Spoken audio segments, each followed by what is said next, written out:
तीफी भट्ट को इंटरपोल के जरिए गिरफ्तार किया जाता है। जी उनको पाकिस्तान लाने वाले कौन थे? खालिद बरिया, जी। जो कि सीसीडी के इंस्पेक्टर हैं। हम्म। उसके बाद एनकाउंटर जो होता है वो कौन करती है? सीसीडी। सीसीडी। राजनपुर में वो भी इनकाउंटर सीसीडी ने किया। तो केस तो ऑलरेडी ही सीसीडी के पास था। मैंने आईजी पंजाब से बहुत एहतजाज किया और मुझे शक था कि इस पर कुछ भी गलत हो सकता है, और वही हुआ। 1 महीने बाद जवेद भट्ट का मर्डर हो गया। कई सवालात जो हैं वो इस एनकाउंटर के बाद अब सीसीडी पर भी उठने लग पड़े हैं। सुहेल शौकत भट्ट, उनका नाम लिया कि वो दुबई तक गए सुलह के लिए और मेरे पास आए, और मैंने उनके सामने तीफी भट्ट से बात की और तीफी भट्ट को एग्री कर लिया सुलह पे। लेकिन वहां पर जो है वो सुलह के लिए मौसम नहीं माने। मौसम का ये कहना था कि मेरे भाई को क्यों कत्ल किया गया। मौसम के होते हुए 2-3 बड़े वाकये हो गए, जिसमें जवेद भट्ट का कत्ल हो जी। गया, तीफी भट्ट का हो गया। अस्सलाम वालेकुम। डिजिटल बॉक्स के साथ मैं हूं मोहम्मद उस्मान। नाज़रीन, पाकिस्तान का सबसे बड़ा डॉन जिसे कहा जाता था तीफी भट्ट, उनके इनकाउंटर को अब तकरीबन 20 दिन गुजर चुके हैं, लेकिन ये मामला जो है वो थम नहीं पा रहे। अब एक सीनियर जर्नलिस्ट हैं मोहसिन बेग साहब, जिन्होंने एक इंटरव्यू किया, जिन्होंने कहा है कि वो तीफी भट्ट साहब के केस को आगे लेकर जाएंगे, लेकिन वहीं पर इसकी पूरी तफ्तीश और इस तरह के जितने भी केसेस थे वो सीसीडी को सौंप दिए गए हैं। अब ये कार्रवाई किस तरह जाएगी, सीसीडी किस तरह इस पर कार्रवाई करेगी, क्या मोहसिन बेग साहब जो हैं वो सीसीडी पर एलिगेशन लगा सकते हैं या सीसीडी को जो है वो मुश्किलात का सामना करना पड़ सकता है। इस सब पर बात करने के लिए मेरे साथ senior crime analyst Nauman Shaikh साहब मौजूद हैं। इनसे जानते हैं। सर अस्सलाम वालेकुम। वालेकुम अस्सलाम। सर कैसे हैं आप? शुक्र अल्हम्दुलिल्लाह। सर सबसे पहले तो ये केस जो है वो सीसीडी को सौंप दिया गया है, और उसके साथ ही मोहसिन बेग जो कि एक सीनियर जर्नलिस्ट हैं, अब उन्होंने भी जो है वो पैगाम जारी कर दिया है कि वो इस केस को आगे लेकर जाएंगे। तो सर क्या माजरा है ये सारा? देखिए उस्मान, सबसे पहले तो हमारे बहुत से जो साफ़ी हजरात हैं उन्होंने कुछ खबरें चलाई कि सीसीडी को ये केस सौंप दिया गया है, हम्म। जबकि वो ये नहीं जानते कि ये केस पहले ही सीसीडी के पास जा चुका था। हम्म। अब देखिए, तीफी भट्ट को इंटरपोल के जरिए गिरफ्तार किया जाता है। जी उनको पाकिस्तान लाने वाले कौन थे? खालिद बरिया, जी। जो कि सीसीडी के इंस्पेक्टर हैं। हम्म। उसके बाद एनकाउंटर जो होता है वो कौन करती है? सीसीडी। सीसीडी। राजनपुर में वो भी इनकाउंटर सीसीडी ने किया। तो केस तो ऑलरेडी ही सीसीडी के पास था। जिस वक्त तीफी भट्ट को गिरफ्तार किया जाता है तो उस वक्त जो तफ्तीश है वो सीसीडी अपने पास मंगवा लेती है, क्योंकि ये एक हीनियस क्राइम का केस था, 302 का केस था, अमीर बलाज के कत्ल का। उसमें तीफी भट्ट जो है वो नामजद मुलजिम थे। तो जितने भी हीनियस क्राइम के केसेस हैं पंजाब भर में, वो सीसीडी किसी भी वक्त अपने हैंड ओवर कर सकती है। तो ये केस पहले ही सीसीडी के हैंड ओवर हो चुका था। जितनी तफ्तीश थी इसकी, जितनी मिसलें थी, जो जॉइंट इंटेरोगेशन टीम ने अपनी तफ्तीश कर रखी थी, वो तमाम सीसीडी के स्पुर्द कर दी गई ठीक है। है। लेकिन सर अब इसमें मोहसिन बेग साहब का क्या किरदार है? देखिए, मोहसिन बेग साहब एक सीनियर जर्नलिस्ट हैं। जी। उनका बहुत नाम है एस्टेब्लिशमेंट के साथ। उनके बहुत से रवाबित जो हैं वो भी सर सबको पता है, बहुत ज़्यादा है। और वो एक तहकीक पे बात करते हैं, क्योंकि 1980 की दिहाई में वो खुद क्राइम रिपोर्टर रह चुके हैं। तो उनका ये कहना है कि उन्होंने तो डायरेक्ट आईजी पंजाब उस्मान अनवर पर इल्ज़ाम लगाया है कि उस्मान अनवर जो है वो इन्वॉल्व है इस एनकाउंटर में। उसके साथ साथ उन्होंने एक और बड़ा संगीन इल्ज़ाम लगाया, जिसमें उनका ये कहना था कि मैंने खुद डॉक्टर उस्मान अनवर आईजी पंजाब से इस बारे में बात की थी कि जो तीफी भट्ट के बेटे हैं उन्हें इस केस में नामजद ना किया जाए।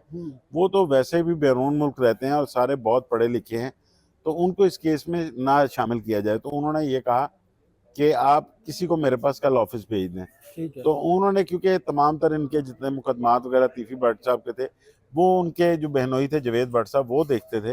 तो जवेद भट्ट साहब जिस तरह नॉर्मली इनके केसेस की अदालतों वगैरह में वकीलों को मिलना और ये वो मुशावरत करते रहते थे, आईजी पंजाब डॉक्टर उस्मान अनवर को भी मोहसिन बेग के बकौल वही मिले जाके। ठीक है। और मिलने के बाद आईजी पंजाब ने उन्हें टाल दिया, आयमा शह की। और उसके बाद उसने अपना उन वो जब चले गए आईजी पंजाब, तो उनके कमरे में जवेद भट्ट की किसी ने तस्वीर उतार ली, जिस पर उनका ये कहना है कि मेरे मोबाइल में अभी तक वो मैसेजेस सेव हैं कि मैंने आईजी पंजाब से बहुत एहतजाज किया और मुझे शक था कि इस पर कुछ भी गलत हो सकता है, और वही हुआ। 1 महीने बाद जवेद भट्ट का मर्डर हो गया। तो ये बड़े संगीन इल्जामात हैं जो कि मोहसिन बेग की तरफ से लगाए गए हैं। सर अगर चूंकि मोहसिन बेग साहब जैसे आपने बताया एक वक्त में क्राइम रिपोर्टर रहे हैं, तो अगर वो कुछ इस तरह के सबूत ले आते हैं तो क्या आने वाले वक्त में सीसीडी को मुश्किलात का सामना करना पड़ेगा?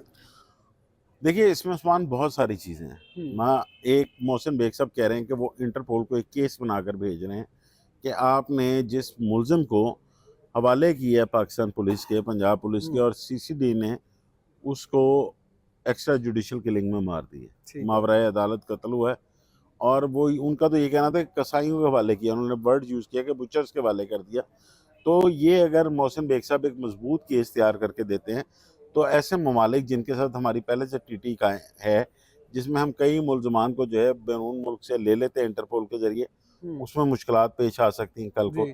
क्योंकि अदालतें जो हैं उनके पास एक प्ली आ जाएगी कि पाकिस्तान में शायद एक्स्ट्रा जुडिशियल जो किलिंग है इसका एक कल्चर परवान चढ़ रहा है, तो ये पाकिस्तान पुलिस के हवाले ना किया जाए, किसी की जान का सवाल है। इसके अलावा जो ह्यूमन राइट कमीशन पाकिस्तान है, उनकी जानिब से भी सीसीडी पे सवालात उठाए गए हैं कि इन्होंने 500 से ज़्यादा एनकाउंटर किया और हवाला उन्होंने तीफी भट्ट के केस का अपनी प्रेस रिलीज में दिया है। तो कई सवालात जो हैं वो इस एनकाउंटर के बाद अब सीसीडी पर भी उठने लग पड़े हैं, क्योंकि एक मुलजिम को आप ये गारंटी दे के ला रहे हैं वहाँ से कि हम इसको जाकर अदालत के प्रेजेंट करेंगे, जी। वहाँ पे अदालत में पेश करेंगे, और अदालत में पेश नहीं किया जाता। रास्ते में जिस तरह की वो कहानी बनी, जो भी हुआ कि उनके साथी छुड़ाने आए, उस फायरिंग में वो जो है वो तीफी भट्ट मारे गए, लेकिन ये पुलिस की जिम्मेदारी थी। जब पुलिस कस्टडी में एक बंदा इंटरपोल के जरिए बैरून मुल्क से यहाँ पे आ रहा है, तो उसके बाद उसकी सिक्योरिटी की जिम्मेदारी भी उन पुलिस वालों पे थी। जी सर, मोहसिन बेग साहब पर क्या इस केस के चलते कोई परेशानी आ सकती है?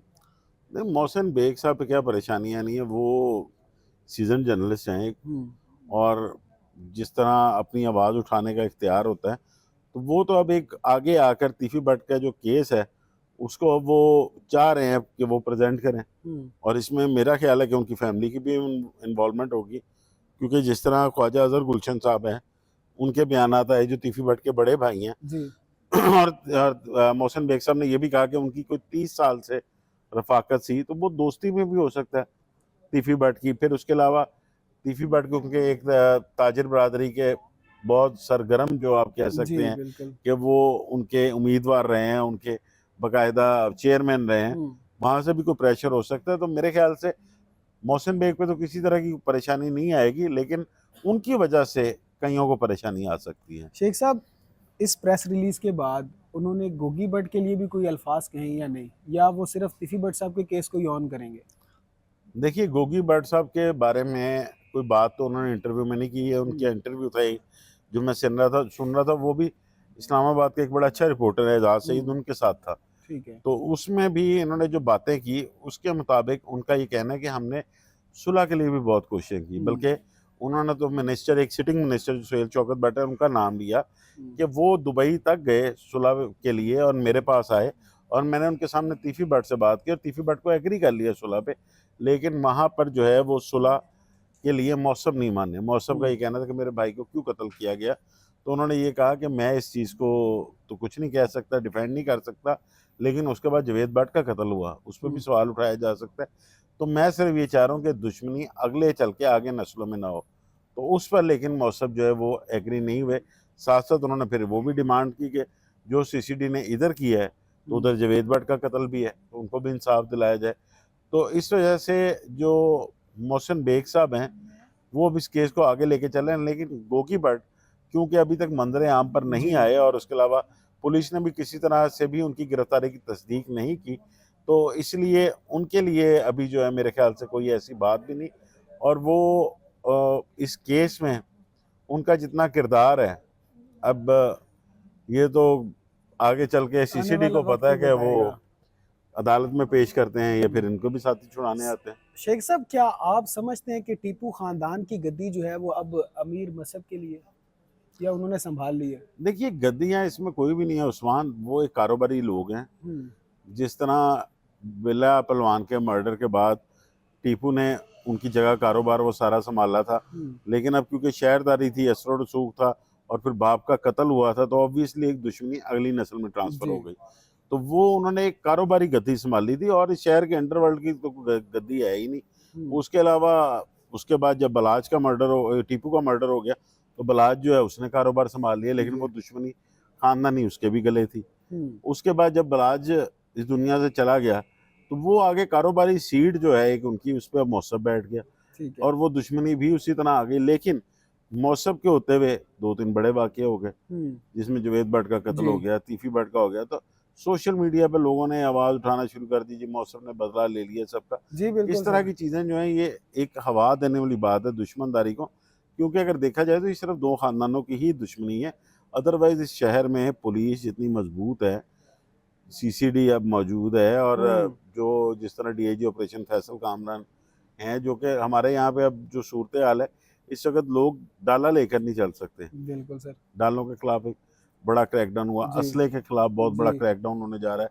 जिस तरह उज़मा बुखारी ने बताया कि हमने सख्त डिसीजन लिया है कि अब सीसीडी जो है वो असला डीलरों के खिलाफ भी कार्रवाई करेगी। हम्म। तो गैंग वॉर या डॉन या इस तरह की कुछ चीज़ें इस शहर में हैं नहीं।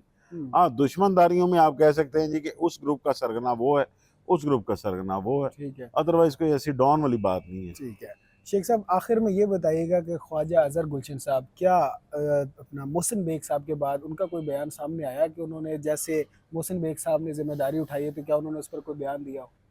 मोहसिन बेग साहब के बाद उनकी तो अभी कोई गुफ्तगू सामने नहीं आई। हुँ, तीफी भट्ट की जानिब से उनके घर के बड़े बनकर मोहसिन बेग साहब सामने आए हैं, हुँ, और खुले अल्फाज में जिस तरह उन्होंने बात की है, बाकायदा कानूनी कार्रवाई की है। ख्वाजा अज़हर गुलशन इससे पहले ये बात कर चुके हैं कि वो हर फोरम पे जाएंगे, अपने मरहूम भाई के लिए आवाज़ उठाएंगे। हुँ, तो ये अब उनका लाहे अमल आगे देखे क्या होता है, क्योंकि ख्वाजा अज़हर गुलशन के साथ एक ताजर बरादरी की बहुत बड़ी ताकत है। जी, अगर ताजर बरादरी जो है वो मुस्लिम लीग नून के अगेंस्ट कोई फैसला करती है या कोई लाहे अमल बनाती है कोई एहतजाज का या किसी चीज़ का, तो ये आने वाला वक्त बताएगा। लेकिन अभी तक ख्वाजा अज़हर गुलशन की जानिब से खामोशी है, और जिस तरह मोहसिन बेग साहब का इंटरव्यू आया तो ये एक तरह से केस दोबारा ज़िंदा हो गया। ठीक हो गया। शेख साहब, बेहद शुक्रिया आपके वक़्त का। जी नाज़रीन, आपने शेख साहब को सुना कि मोहसिन बेग साहब के बयान के बाद एक बार ये केस जो है वो फिर ज़िंदा हो गया। अब देखना है कि आने वाले वक्त में मोहसिन बेग साहब किस तरह के सबूत लेकर सामने आते हैं, और क्या